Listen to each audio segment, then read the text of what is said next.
Batalla en Belén, cuando el cielo invadió el territorio enemigo. Iglesia, en las últimas semanas hemos estado estudiando la armadura de Dios. Así que le invito a que si no estuvo presente o necesita repasar la armadura de Dios, vaya a nuestra página web puropoder.org y vaya a los mensajes. Créame que fue una serie de mucho poder y que será de mucha bendición.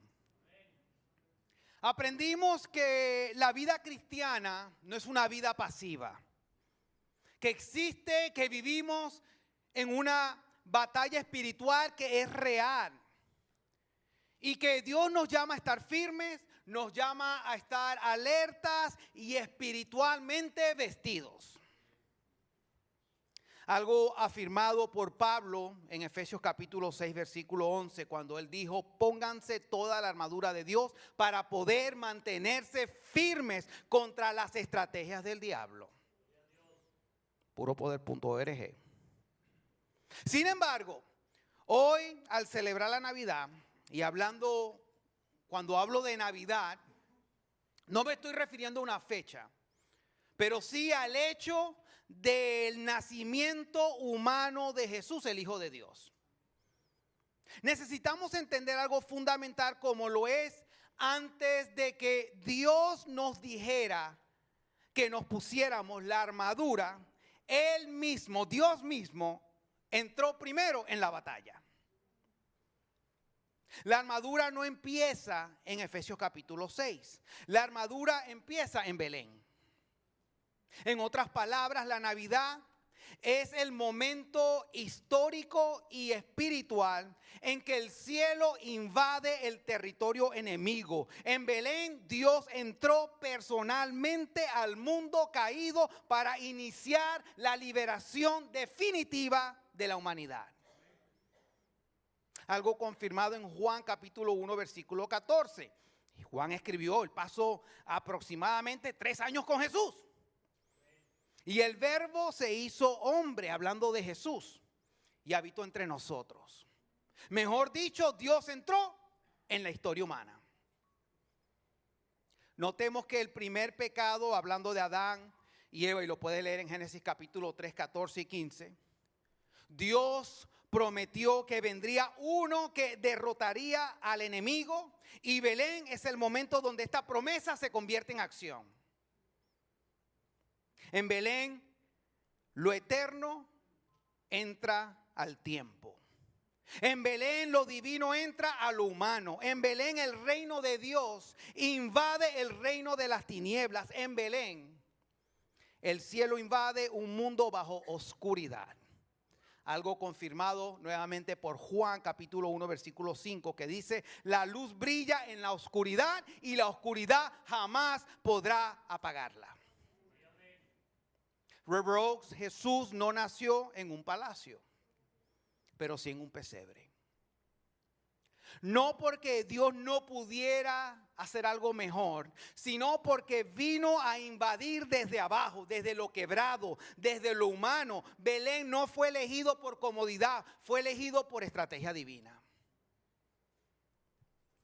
Y antes de continuar, no crea que se me olvidó, deseo dar la bienvenida a todos a River Oaks Church, celebración en español, una iglesia para toda la familia. Aquí vemos niños y algunos que están viejitos, de todas las edades, para toda la familia. Una iglesia, hermano, donde esta semana otra vez confirmamos que con Dios, correcto, con Dios se vive mejor. Soy su servidor y pastor Luis Gabriel Montieri. Estoy sumamente emocionado.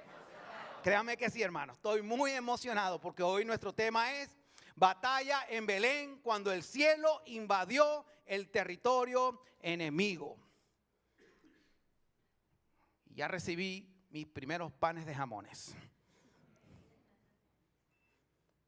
Mi vida, ahora te comparto, I'm sorry. Lo tengo en el microondas. Vamos a orar. Amado Dios y Padre Celestial, ponemos este tiempo de la enseñanza en tus manos.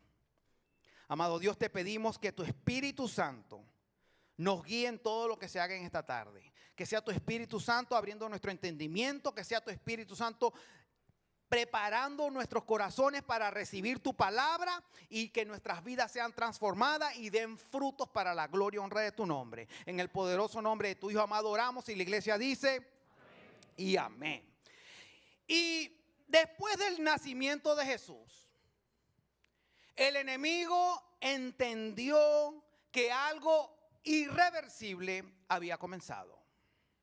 Algo confirmado en Mateo capítulo 2, versículo 13 al 18, que dice: después de que los sabios se fueron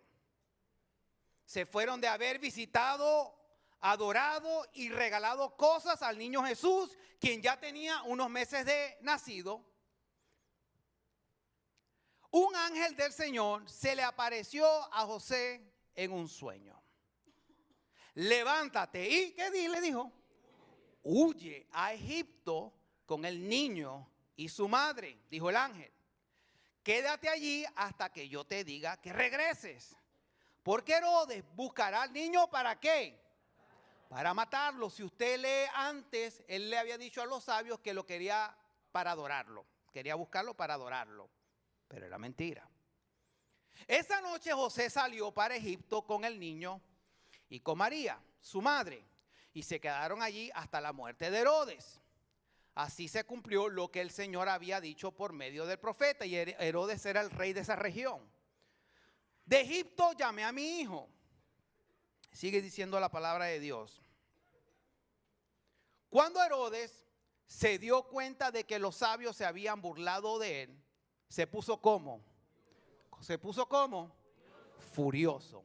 Préstele atención a esa palabra. Entonces, basado en lo que le dijeron los sabios sobre la primera aparición de la estrella, Herodes envió soldados ¿para qué? Para matar a todos los niños que vivieran en Belén y en sus alrededores y que tuvieran 2 años o menos. Esta acción brutal cumplió lo que Dios había anunciado por medio del profeta Jeremías. En Ramá se oyó una voz, llanto y gran lamento. Raquel llora por sus hijos, se niega a que la consuelen porque están muertos. Y la reacción de Herodes no solo fue una reacción política, lo acabamos de leer. Él quiso matar al niño Jesús por miedo a perder su poder político.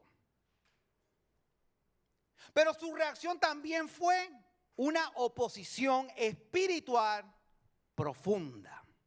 Y el libro de Apocalipsis, escrito por el siervo Juan, encarcelado en la isla de Patmos por predicar el evangelio y usando imágenes y figuras apocalípticas para comunicar una verdad espiritual pasada, presente y futura revelada a él por un ángel enviado por Cristo Jesús, nos muestra este mismo conflicto en el mundo espiritual.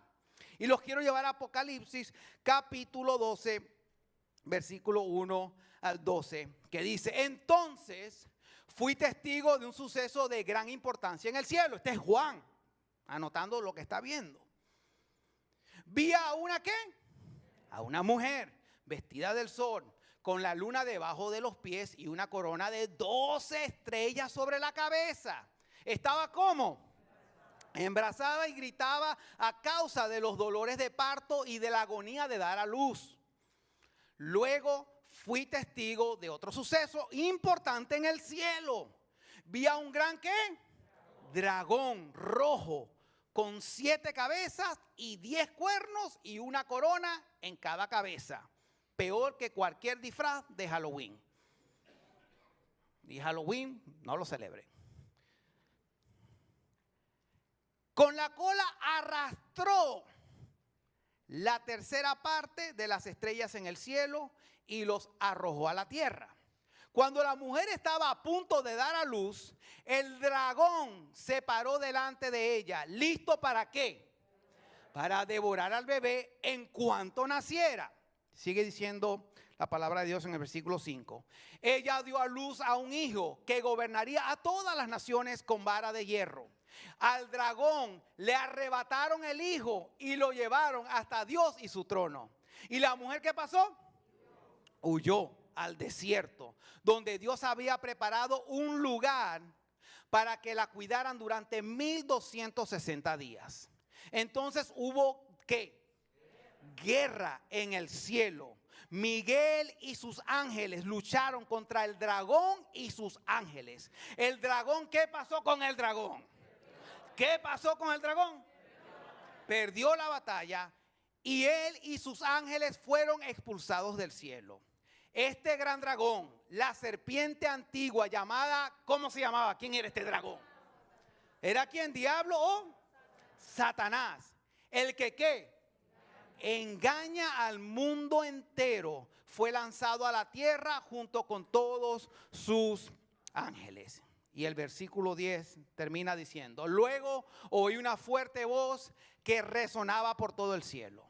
Por fin han llegado la salvación y el poder, el reino de nuestro Dios y la autoridad de su ¿quién? Su Cristo. Pues ¿quién?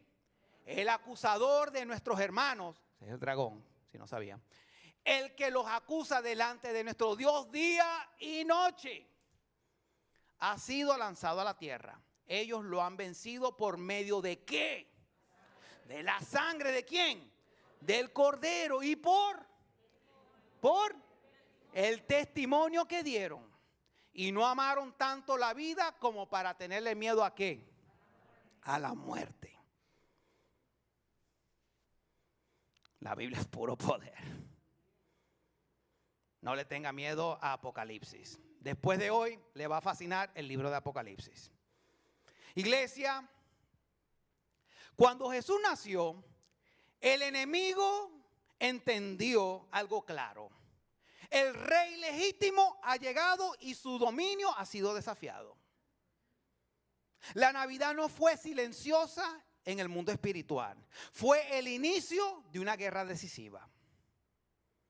Notemos que la mujer representa, preste atención, la mujer representa todo y a la misma vez representa a Israel antes y después de la venida de Jesús. Representa a María, la madre de Jesús, y representa a la iglesia de Cristo Jesús. Todo y a la misma vez. Notemos que la corona de 12 estrellas que tenía la mujer representa a las 12 tribus de Israel. Dios apartó a los judíos para sí mismo y esa nación dio a luz al Mesías, a Jesús, el Hijo de Dios. Jesús nació de una judía devota llamada María. Entonces el malvado Herodes trató de matar al niño Jesús porque lo consideraba una amenaza para su trono. Y su deseo de matarlo fue motivado por política, pero también fue motivado por Satanás, el dragón rojo. Notemos que la escena celestial de Apocalipsis capítulo 12 muestra que el nacimiento humilde de Cristo Jesús en la ciudad de Belén tuvo un impacto cósmico. Lo que quiere decir que lo que está describiendo Juan en Apocalipsis capítulo 12 ya tomó lugar. Notemos que el dragón rojo es Satanás. Originalmente Satanás era un ángel de Dios. ¿Cómo se llamaba Satanás? Lucifer. Pero a causa de su orgullo y de su soberbia, se corrompió. Él quería ser Dios. Y ahora Satanás es el enemigo de Dios. Y constantemente procura obstaculizar la obra de Dios. Satanás anda activamente en busca de personas a quienes atacar. A Satanás le gusta ir detrás de aquellos creyentes que son vulnerables en su fe. A Satanás le gusta atacar a aquellos creyentes que son débiles y que están aislados de otros creyentes. Pero es necesario notar que a pesar que Dios permite que el diablo y su pandilla haga su trabajo en este mundo, que le quede algo muy claro: Satanás está bajo la autoridad de Dios. Dios dice hasta acá y él hasta ahí va. Jesús tiene poder total sobre Satanás. Jesús venció al diablo cuando murió y resucitó por los pecados del mundo. Iglesia, un día más cerca de lo que usted piensa, créame que sí. Satanás será encadenado para siempre y nunca más volverá a hacer su obra maligna. Lo puede leer en Apocalipsis 20, versículo 10. Notemos que el gran dragón rojo, ¿quién es el gran dragón rojo? Satanás, o también llamado, conocido por ahí en los mundos bajos como el diablo. Tiene 7 cabezas, no sé si se fijó, 7 cabezas, 10 cuernos y 7 coronas, lo cual representa su poder y los reinos del mundo sobre los que gobierna. Por lo general se considera que las estrellas que cayeron a la tierra son los ángeles que se asociaron con él y cayeron junto con él, quienes se convirtieron en demonios. Están por ahí haciendo su trabajo. Acuérdense que Satanás no es omnipresente ni omnisciente. Él cuando está en un país o en un lugar, está en ese lugar. Ahora que tiene bastantes demonios, sí, no lo vamos a negar. Iglesia, aunque la mujer y el dragón simbolizan algo, acuérdense, 3 cosas al mismo tiempo, el Hijo no simboliza muchas cosas. El Hijo es Cristo Jesús. Este versículo claramente se refiere a Jesús, el Hijo de Dios. Y Jesús nació para ser rey del mundo. Algo que Jesús le afirmó a Pilato antes de ser crucificado. Iglesia, el desierto y los 1260 días, lo leímos, ¿no? 1260 días. Representa un determinado lugar de refugio espiritual y protección contra Satanás. Lo vemos en la historia de la Navidad, donde Dios ayuda a escapar a José, a María y al niño Jesús del peligro al desierto de Egipto. Y así como Dios ayudó a escapar a María y a Jesús y a José, tú y yo podemos estar seguros de que Dios ofrece protección a todo creyente verdadero. Satanás siempre ataca al pueblo de Dios, pero Dios los mantiene espiritualmente seguros. Y no les voy a mentir, iglesia, no les voy a mentir. En esta vida todos los cristianos, todos, algunos más que otros, pero todos vamos a sentir las consecuencias del pecado de Adán y Eva en Génesis 3, todos. Vamos a sentir el dolor, lo que es la enfermedad, lo que es la muerte, lo que son las injusticias. Jesús mismo lo afirmó cuando dijo: en este mundo tendréis aflicción. Jesús no estaba mintiendo. Así como él mismo la tuvo. ¿Usted supo quién tuvo aflicción? Jesús. Sin embargo, un verdadero cristiano será protegido por Dios de daños espirituales. En otras palabras, Dios no permitirá que Satanás tome el alma de los verdaderos seguidores de Jesús. Iglesia, cuando parezca que los ataques de Satanás te van a aplastar, acuérdate que es Dios quien gobierna sobre todo, confía en Él. Notemos que Miguel, puro poder. No, hermano, es un ángel de alto rango. Lo puede leer en Daniel capítulo 12. Una de las responsabilidades de Miguel es proteger a los creyentes que forman parte de la comunidad de Dios, de la iglesia. Iglesia, mucho más sucedió en el nacimiento, la muerte y la resurrección de Cristo de lo que mucha gente piensa. Es más que arbolito y regalo, mucho más. Sí. Y no estoy en contra de los arbolitos y regalos. En la casa damos regalos y tenemos 2 arbolitos. Pero es mucho más que eso. Sin embargo, la verdad es que en Navidad comenzó una batalla entre las fuerzas del bien y del mal. Sin embargo, con la resurrección de Cristo se aseguró la derrota final de Satanás. Satanás ya está derrotado. Iglesia, el dragón perdió la batalla. En la tierra, en la historia de la Navidad, Se ganó una batalla para el cielo cuando Jesús nació, cuando Jesús caminó, cuando Jesús enseñó, cuando Jesús predicó, cuando Jesús sanó, cuando Jesús murió, cuando Jesús resucitó y ascendió a su trono. Aquí en esta tierra se ganó una victoria para el cielo.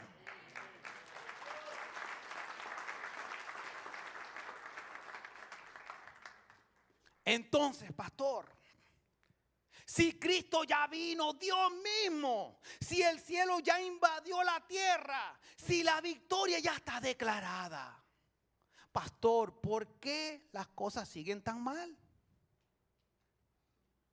¿Por qué las cosas siguen tan mal? ¿Por qué hay tanta oposición? ¿Por qué hay tanta confusión y dolor en el mundo y entre los cristianos? ¿Por qué, pastor? Les voy a decir dónde está la respuesta. En la Biblia. La Biblia responde a estas preguntas con mucha claridad. Los quiero llevar nuevamente a Apocalipsis capítulo 12 y vamos a continuar leyendo el capítulo 12. Miren lo que dice. Ellos lo han vencido por medio de la sangre del Cordero y por el testimonio que dieron. Y no amaron tanto la vida como para tenerle miedo a la muerte. Por lo tanto, alégrense, oh cielos, y alégrense ustedes, los que viven en los cielos. Pero el terror vendrá ¿sobre dónde? Sobre la tierra y el mar. Pues el diablo ha descendido a ustedes con gran furia. Porque sabe que le queda ¿qué? Queda poco tiempo. Cuando el dragón se dio cuenta de que había sido lanzado a la tierra, persiguió a la mujer que había dado a luz al hijo varón. Pero a ella se le dieron 2 alas como las de una gran águila para que pudiera volar al lugar que se había preparado para ella en el desierto. Allí sería cuidada y protegida lejos del dragón durante un tiempo, tiempos y la mitad de un tiempo. Luego el dragón trató de ahogar a la mujer con un torrente de agua que salía de su boca. Pero entonces la tierra ayudó a la mujer y abrió la boca y tragó el río que brotaba de la boca del dragón. Así que el dragón se enfureció contra la mujer y le declaró ¿qué? La guerra al resto de sus hijos, a todos los que obedecen ¿qué? Pastor, me metí a cristiano y parece que ahora tengo más ataques. Bueno, miren, no, nos dijeron. Ahí está. A todos los que obedecen los mandamientos de Dios. Hermano, no se preocupe, esa recompensa viene. Esa recompensa, ya muchos aquí ya la estamos disfrutando. Pero se pone mejor. A los que obedecen los mandamientos de Dios y se mantienen ¿cómo? Firmes en su testimonio de Jesús. Entonces, pastor, ¿por qué hay tanta oposición, confusión y dolor? Bueno, ahí está. Porque el diablo ha descendido con gran furia. Porque sabe que le queda poco tiempo. Iglesia, el dragón, Satanás, el diablo, está furioso. Porque el nacimiento de Jesús en Belén cambió la historia. El dragón está lleno de furia porque fue expulsado del cielo. Fue derrotado legalmente y sabe que su tiempo es corto. En otras palabras, Belén, la Navidad, marca el comienzo del fin para Satanás y sus amigos, sus compinches. Iglesia, el dragón conoce muy bien el evangelio. Él sabe que Jesús nació, él sabe que Jesús venció, él sabe que Jesús regresará. Se podría decir que Satanás cree mejor y más que muchos cristianos porque él vive con urgencia, porque sabe que su tiempo es corto. Y la pregunta es, ¿vivimos nosotros con la misma convicción de que el tiempo es corto? Iglesia, el sufrimiento de la iglesia no es señal de la victoria del dragón. Apocalipsis capítulo 12 deja algo muy claro. La persecución de la iglesia no confirma la victoria de Satanás, pero sí confirma que está derrotado. Notemos que el dragón no pudo destruir al niño Jesús. El niño salió del pesebre. El niño está ahora en el trono. Apocalipsis 12:17 confirma que como no pudo destruir al hijo, el dragón declaró la guerra a lo más amado por el hijo. Entonces, pastor, ¿qué es lo más amado por el hijo? ¿A quién persigue el dragón? A la mujer. ¿Y quién es la mujer? El pueblo de Dios. El pueblo de Dios. Es la iglesia, es usted, soy yo. Si usted ha puesto su confianza en Cristo, esos nos están persiguiendo. Por eso es que es tan importante que andemos con la armadura de Dios puesta.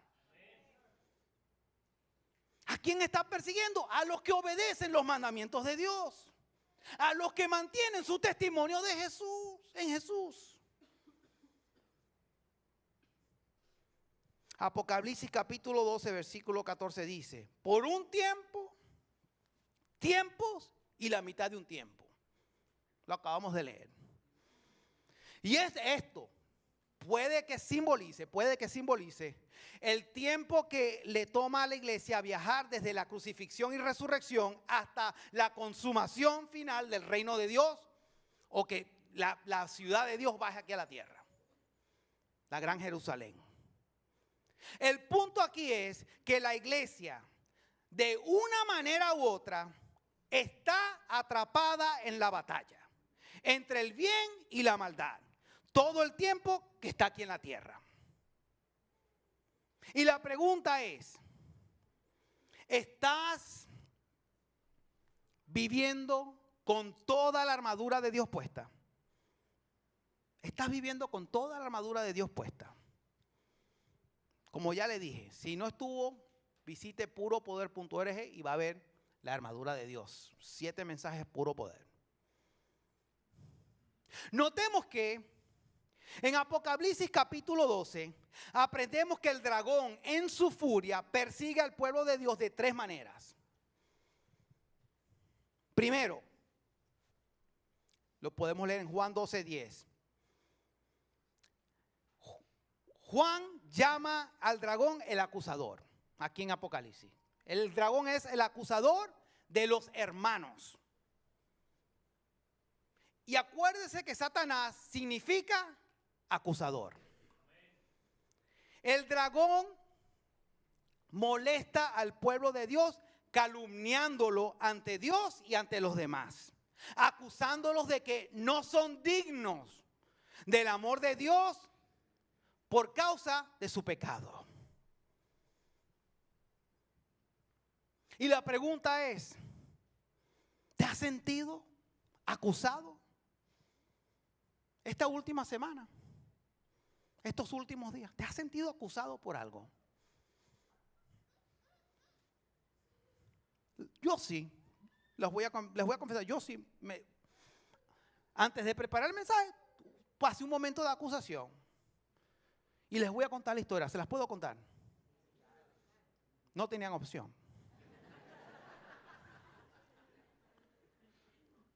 Pero mi hijo, el mayor, él cuando llega de su guardia, él le cuenta, si no todo, pero casi todo a su mamá de lo que sucedió en su guardia, ¿no? Y esta semana él le contó a su mamá que tuvo que atender a un choque, un accidente, donde la persona se dio a la fuga. Entonces tuvo que llegar y el culpable se había ido a la fuga.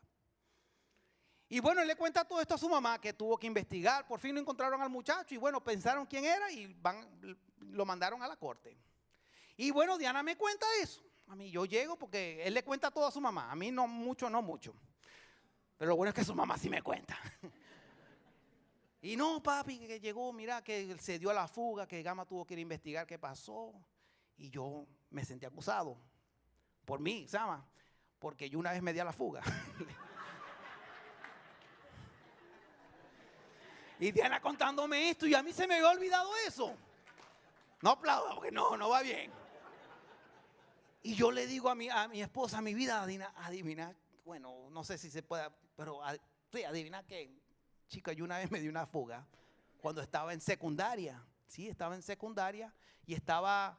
no sé si le pedí prestado el carro prestado a Tío Cale, creo que no, pero era sincrónico. Yo estaba emocionado que estaba aprendiendo a manejar un carro estándar, sincrónico. Y él me había dicho que el carro no tenía seguro. Secundaria, recuerden, secundaria. Estaba en secundaria. Y bueno, cuando ya iba llegando al apartamento de mi tío, un señor que estaba al frente me paró y comenzó a retroceder para estacionarse. Y en ese cruce le llegó al bumper y se le hundió toda su puerta. Se regresó, se bajó y me comenzó a insultar. Y yo no tenía seguro. Y me fui. Sí, me fui. Bueno. Lo bueno es que a la media hora regresé. Y ya estaba el policía. Y el policía, por buena gente, me dio 10 días para comprobar que yo tenía seguro ese día. Bueno, hermano, pasaron 6 meses y no supe nada. Lo que sí luego supe fue que le llegó una carta a mi tío a mi casa de que su licencia estaba suspendida. Y de ahí no supe nada y a lo mejor tío me quiere hablar ahora al respecto. Lo vi que está allá. Hermano, y no les voy a mentir. Cuando le conté eso a mi esposa, yo, hermano, me llegó un momento y eres pastor. Eres pastor y te fuiste a la fuga. Pero hermano, ahorita vamos a encontrar la respuesta. Ahorita le voy a dar la respuesta porque ahorita ya tengo paz. Y gracias a los besos de mi esposa tengo demasiada paz. Hermano, nos acusa. ¿Cómo ataca el pueblo de Dios? Con acusación. Segundo, el libro de Apocalipsis dice que el dragón es el engañador. El engañador. Engaña al mundo entero. Jesús lo llama el padre de la mentira. Él engañó a Adán y a Eva en el Edén. Juan aquí a través del libro de Apocalipsis nos afirma que las cosas están mal porque hay un poder de engaño obrando en el mundo, incluyendo en Estados Unidos de América. No sé si lo ha notado. Y tercero, ¿cómo el enemigo, el dragón, ataca al pueblo de Dios? Juan dice que el dragón busca matar. Pastor, no era una predicación de Navidad. Bueno, estábamos hablando de Navidad. Él busca matar. Por eso es rojo el color de la sangre. Notemos que el escritor de Hebreos, en Hebreos 2:15 dice que el maligno tiene a la gente esclavizada, haciéndoles temer a la muerte. Entonces, pastor, ¿cómo resistimos? ¿Cómo vencemos al dragón, a Satanás? ¿Cómo lo hacemos? La Biblia nos dio la respuesta. Vamos nuevamente a Apocalipsis capítulo 12. Versículo 11, ¿qué dice? Ellos lo han ¿qué? Vencido por medio de ¿qué? De la sangre del cordero y por el testimonio que dieron, y no amaron tanto la vida como para tenerle miedo a la muerte. Wow. Yo no sé por qué le tenemos miedo a la inmigración. Arrepiéntase de su pecado y pídale misericordia a Dios y se asombrará lo que Dios hará. Amén.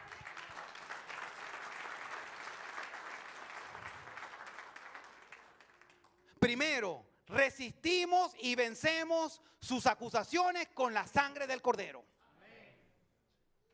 Iglesia, la sangre del cordero cubre nuestro pecado. La sangre del cordero paga la pena por nuestro pecado. La sangre del cordero nos limpia de todo pecado. Ahora no podemos negar que el dragón tiene razón. Hemos pecado y somos pecadores, pero también está equivocado. ¿Por qué, pastor? Porque hay un Salvador que trata con el pecado y su nombre es Cristo Jesús.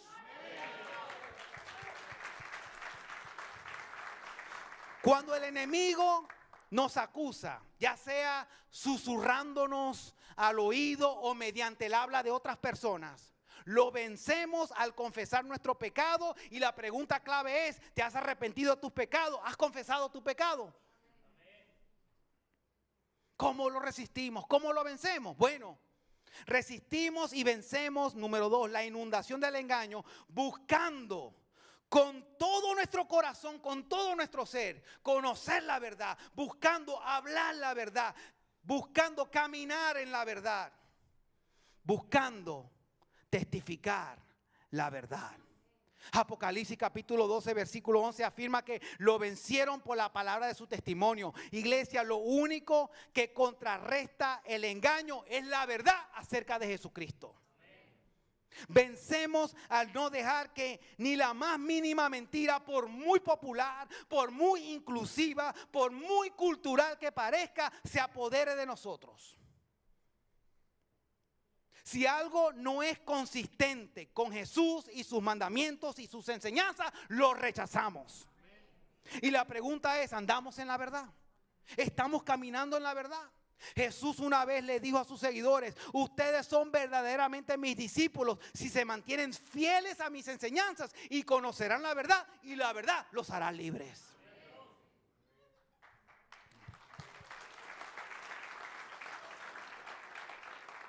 Número 3, resistimos y vencemos la inundación de amenazas de muerte del enemigo, no dejándonos intimidar por la muerte. No dejándonos intimidar por la muerte. Apocalipsis 12:11 afirma que no amaron tanto la vida como para tenerle miedo a la muerte. En otras palabras, no le tenían miedo a la muerte física porque ya tenían asegurada su vida eterna. Iglesia, debido a que Jesús venció el poder de la muerte en la cruz del Calvario y la victoria fue declarada y demostrada en su resurrección, hoy tú y yo podemos declarar lo que el apóstol Pablo afirma en Filipenses 1:21. Para mí el vivir es Cristo y el morir es ganancia. En otras palabras, mientras viva en esta tierra, donde sea que yo viva, porque el Dios es el Dios del universo, no es de Estados Unidos, es de todo el mundo. Mientras viva aquí en la tierra, yo amaré, yo perdonaré, yo hablaré y yo me comportaré como Cristo. Por eso es que estudio la vida de Cristo. Mientras yo viva aquí en esta tierra, donde sea que yo viva, procuraré testificar y cumplir los propósitos de Cristo. Y cuando muera, cuando Dios decida que yo muera, cuando Él diga, pero yo voy a estar preparado, es ganancia. Usted sabe que cuando un cristiano muere, hermano, los que sufrimos somos los que nos quedamos. Porque un cristiano que cuando muere está en la misma presencia de Dios, hermano. Y llega a la presencia de Dios y dice: gracias a Dios que creí. Está viendo todo, ya no por fe, ya no se necesita fe. Ahí está Jesús. Y cuando muera es ganancia, porque estaré en su propia presencia, disfrutando su amor, disfrutando su eternidad. Y la pregunta es: ¿has puesto tu fe? ¿Has creído en Cristo Jesús como tu único y suficiente Salvador? Red Rocks, la batalla no empezó en la cruz, pero sí en Belén. En Belén el cielo invadió el territorio enemigo. En Belén la luz irrumpió en la oscuridad. En Belén el dragón entendió que su tiempo era corto. En Belén la victoria comenzó a tomar forma. El niño Jesús dejó el pesebre, venció en la cruz, resucitó con poder y hoy reina en el trono a la derecha de Dios Padre. Por eso la iglesia no se detiene. La iglesia sigue avanzando y no avanzamos con miedo, avanzamos con fe. No peleamos para ganar, peleamos porque Jesucristo ya venció. Y por eso hoy proclamo con gozo, y por eso hoy proclamo con esperanza y con autoridad: feliz Navidad.